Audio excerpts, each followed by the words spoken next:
Whoa, what's up? Today's video is on JFK, the civil rights con artist. Now, if you new here, what the fuck we do here is read, listen, watch, and we block talk, break that shit down. What made me make this video was that I came across his name while I was watching TV this Sunday morning, goddammit. And see, I'm tired of black people and people in general acting like he was some type of civil rights leader. Matter of fact, he was the civil rights spearhead. He kept all of y'all soft, non-violent, marching, crying, getting hit in the head with pies and shit at restaurants and all kind of bullshit. He was the spearhead of that. You think he give a fuck about you? He never gave a fuck about us, goddammit. Only thing he was able to recognize that the Republicans didn't recognize is that, hey, there's a new pool of voters out there. Shit, I'm about to get that nigger vote, goddammit. That's what I'm gonna do. Let's get the nigger vote. And he had to convince his stupid ass to do it. Martin Luther King lame ass had got locked up, you did. And Coretta Scott King was scared and shit because she thought something was gonna happen to him. She called somebody who reached out to Kennedy and shit. So he made a phone call back and everything, goddammit. But I'm gonna play y'all the beginning of how the phone call was made. Then we gonna get the JFK bitch ass brother who was pissed off because he was like, man, y'all gonna alienate them southern voters because he didn't give a fuck about your black ass. Just like today,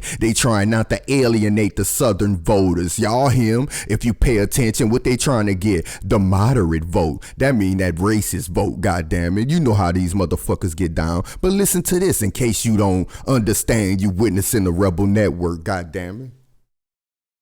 The Kennedys were never great advocates of civil rights. Generally, they regarded it as a problem for their campaign. They would have preferred not to discuss it at all. He's leaving O'Hare in about half an hour. You heard that? They looked at that shit as a problem, goddammit. See, that's how he said before he got to them, like to make the call, he was like, shit, I don't know if I should do it because shit, that civil rights shit was looked at as a problem. He don't even know if he should do it, you dig? They ain't even want to talk about the shit at all. You see? But you think old smiling Kennedy right there really gave a fuck about us. Y'all really think some of y'all was crying after he was died? Oh, he died, man. I don't give a fuck about no motherfucking Kennedy. He was racist just like the rest of them dirty motherfuckers, including Obama. But after they convinced his dumb ass without RFK goddamn fucking permission, he was pissed off. Let me get to that part where Bobby found out and was about to curse they fucking ass out. Probably called them all type of crackers and shit because he was like, y'all gonna alienate the vote and all type of shit. You think JFK and RFK give a fuck about you? So if you 60-something, 50-something, I know you paying close attention because you saw when this shit happen. God damn it, they be getting us though. I don't fault you. But recognize game. Let me press play on this shit. Undoubtedly he did this for political reasons, but he did it. Nixon did not. When Kennedy's call leaks to the press, his brother Bobby all but froths at the mouth. He was white with anger. He said, Sergeant Shriver and I have probably lost the campaign. You hear him yelling at him. My father was a little disturbed about that because he was worried how well that would go over with some of the white governors. The deed is done. But Bobby soon realizes he can turn the situation to his brother's advantage. He demands the release of King. And so Bam, see that? See? After he was mad, he reacted with his emotions and shit, goddammit. He was like, man, y'all done lost the fucking election, bruh. All them Southerners and shit gonna be pissed off. He was like, hold on. Racist Southerners ain't the only Southerners, goddammit. It's a new pool of voters out there, just like I fucking told y'all, right? He said, I'm about to flip this shit. Fuck it. Let's demand for that nigga release, goddammit. Now it's gonna look like we standing tall on it, goddammit. Like, fuck that, goddammit. If we gonna go all the way, we gonna be all the way with it, goddammit. We about to manipulate these motherfuckers, and we gonna get that nigga vote, goddammit. See? See, you still think I'm bullshitting now, goddammit? Or is it starting to come together?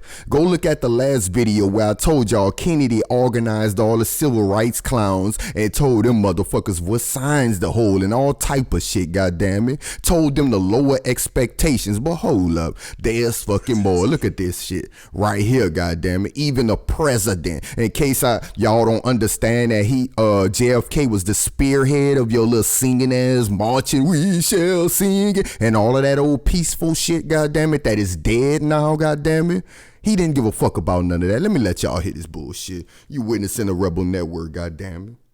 The AFL-CIO and NAACP feared that clashes in D.C. could hurt the effort to pass sweeping civil rights legislation through the Congress. 2 days later, President Kennedy hosted the organizers of the march in the White House. His purpose was clear: lower both the expectations and the initiative of the activists. Lower their expectations that civil rights legislation could be passed without compromise. Lower their initiative to have a large event in Washington, D.C. He told them, "We want success in the Congress, not a big show on the Capitol."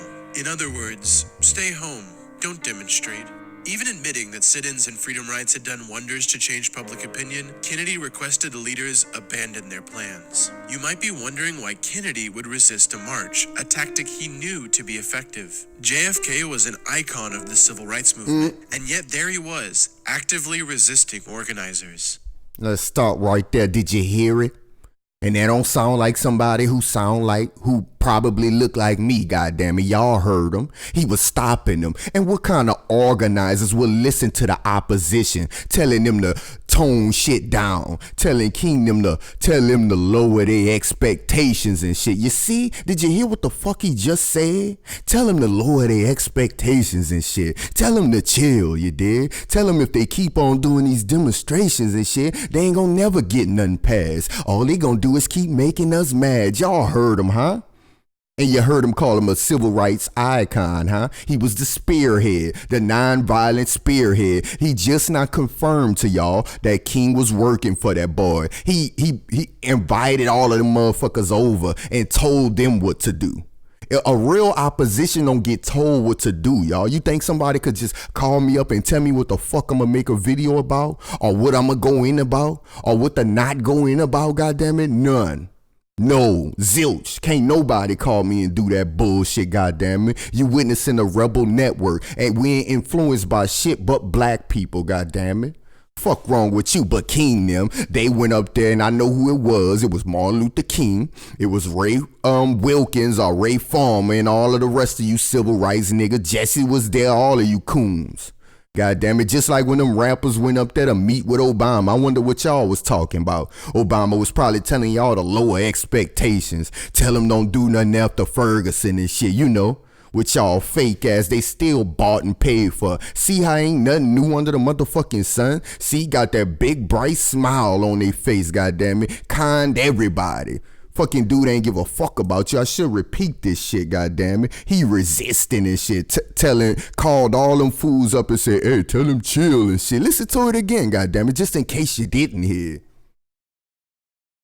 Even presidents of the AFL-CIO and NAACP feared that clashes in D.C. could hurt the effort to pass sweeping civil rights legislation. The NAACP was with him. 2 days later, President Kennedy... Bam, look. See, you learn something and catch something every time, y'all. You catch something every fucking time. Y'all heard what he said? He said the NAACP and all of them was with him. Talking about if they keep acting out, that ain't shit gonna get passed. See, they was always their old fake ass NAACP to say, man, y'all need to stop, man. We ain't gonna never get nothing done if y'all keep being bad. Don't burn down Walgreens. See, ain't nothing new under the fucking sun. See, they still calming you down and shit. See, come on, man. He hosted the organizers of the march in the White House. He hosted His purpose them. was clear. Lower both the expectations and the initiative of the activists. Lower their expectations that civil rights legislation could be passed without compromise. Lower their initiative to have a large event in Washington, D.C. He told them, we want success in the Congress, not a big show on the Capitol. In other words, stay home, don't demonstrate. Even admitting that sit-ins and freedom rides had done wonders to change public opinion, Kennedy requested the leaders abandon their plans. You might be wondering why Kennedy would resist a march, a tactic he knew to be effective. JFK was an icon of the civil rights movement, and yet there he was, actively resisting organizers. This isn't an isolated example. You see? That's what he been doing. Dude say that ain't no isolated example. There's fucking more. But we ain't got all day to be bullshitting, goddammit. Y'all see it by now. And really, this shit is to alarm y'all, to wake you the fuck up. Ain't no goddamn Camelot. And I bet y'all like, damn, what made him just make this video? I already told y'all I saw the commercial. But goddamn, that was a long time ago, block. That's because I told y'all all of them gonna pay over here, goddammit. You witnessing the most rebellious network on the motherfucking planet. I don't give a fuck what nobody say. All of them gonna pay. So one day I might pop up and be talking about Clinton bitch made ass, you did. No telling who I'ma pop up and be talking about, cause all of them gonna pay. God damn it, y'all out here thinking y'all just got us scared into voting for Trump. I don't give a fuck if he get 4 more years. I hope he do, god damn it. Since the only ones doing something is y'all. Y'all elected him. You're crying all day on TV. Democrats praying for a fucking recession. If they praying for a fucking recession, which means people gonna lose jobs, kids gonna fucking starve, goddammit, people gonna get divorced, all kind of shit. If they praying for a recession so Trump could leave, you think they give a fuck about your black ass? For real? But Camelot, you dead today, goddammit. I'm the fucking Kennedy curse. Once again, y'all holla at me.